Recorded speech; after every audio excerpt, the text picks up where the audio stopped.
Hello friends, welcome back to Pink's Kitchen Tamil. இன்னைக்கு நம்ம ஒரு ஆப்பிள் எப்படி ஈஸியா கட் பண்றதுன்னு தான் பார்க்க போறோம். இந்த மாதிரி கட் பண்றதுனால நமக்கு ரெண்டு பெனிஃபிட் இருக்க போகுது.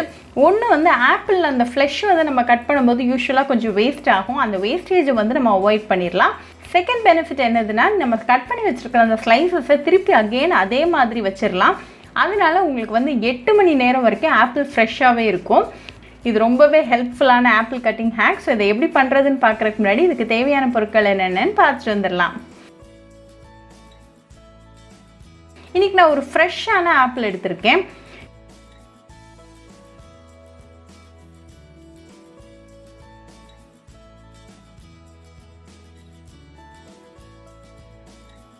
இதை கட் பண்ணுறதுக்கு நமக்கு நல்ல ஒரு ஷார்ப்பான நைஃபும் தேவை. இப்போ ஆப்பிளை தலைகீழ வச்சுருங்க. அதாவது அந்த ஸ்டெம்மை வந்து கட்டிங் போர்டில் ஃபேஸ் பண்ணி இருக்கிற மாதிரி வச்சுக்கோங்க. நல்லா டைட்டாக பிடிச்சிக்கோங்க. யூஸ்வலாக நம்ம வந்து சென்டரில் தான் கட் பண்ணுவோம். இன்றைக்கி நம்ம சென்டரில் கட் பண்ண போகிறது கிடையாது. கொஞ்சமாக அதுக்கு முன்னாடி தள்ளி கட் பண்ண போகிறோம். அதே மாதிரி இன்னொரு கட் அந்த சென்டருக்கு பின்னாடி தள்ளி கட் பண்ணிக்கோங்க. இந்த மாதிரி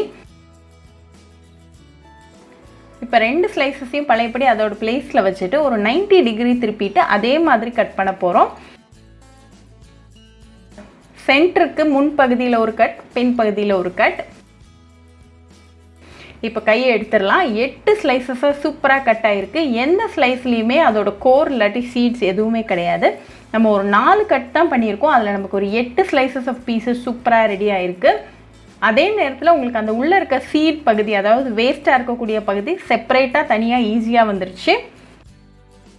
இந்த ஹேக்கோட பெஸ்ட் பார்ட் என்னன்னு பார்த்தீங்கன்னா, எல்லா ஸ்லைசஸையும் பழையபடி அதே இடத்துல வச்சுட்டு ஒரு ரப்பர் பேண்ட் வச்சு நீங்கள் சீல் பண்ணிடலாம். இப்படி பண்ணுறதுனால இந்த ஆப்பிள் வந்து 8 மணி நேரம் வரைக்கும் கருக்காமல் சூப்பராக ஃப்ரெஷ்ஷாகவே இருக்கும். உங்கள் குழந்தைங்களுக்கு நீங்கள் ஆப்பிள் ஸ்கூலுக்கு அனுப்பும்போது எப்போவுமே அவங்க சாப்பிட்ற டைமுக்கு வந்து அது ரொம்பவே ப்ரௌன் ஆகிருக்கும். ஸோ அவங்களுக்கு சாப்பிட்ற இன்ட்ரெஸ்ட்டே இருக்காது. அந்த க்ரன்ச்சினஸ் ஆஃப் த ஆப்பிளும் வந்து கண்டிப்பாக இருக்காது. ஸோ இந்த மாதிரி நீங்கள் பேக் பண்ணி அனுப்பும்போது குழந்தைங்க ஈஸியாக ரப்பர் பேண்டை எடுத்துகிட்டு அந்த சென்டரில் இருக்கக்கூடியதை டிஸ்கார்ட் பண்ணிவிட்டு அந்த 8 ஸ்லைசஸ் ஆஃப் ஆப்பிளையும் ஈஸியாக சாப்பிட்ருவாங்க. நல்லா ஃப்ரெஷ்ஷாகவும் இருக்கும் அவங்களுக்கு ஆப்பிள் சாப்பிட்றதுக்கு. அந்த க்ரன்ச்சினஸ் ஆஃப் த ஆப்பிள் அப்படியே இருக்கும்.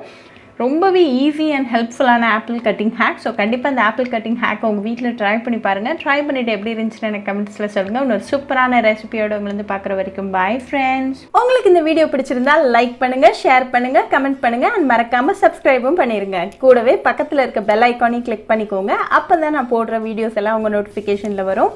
உங்களுக்கு ரெசிபிஸ் இங்கிலீஷில் பார்க்கணுன்னா பிங்க்ஸ் கிச்சன் சேனலை பாருங்கள். சேனலோட லிங்க் நான் அந்த டிஸ்கிரிப்ஷன் பாக்ஸில் கொடுக்குறேன். மறக்காமல் செக் பண்ணுங்கள். இன்னொரு இன்ட்ரெஸ்டிங்கான ரெசிபியோடு உங்களை பார்க்குற வரைக்கும் பாய் ஃப்ரெண்ட்ஸ்.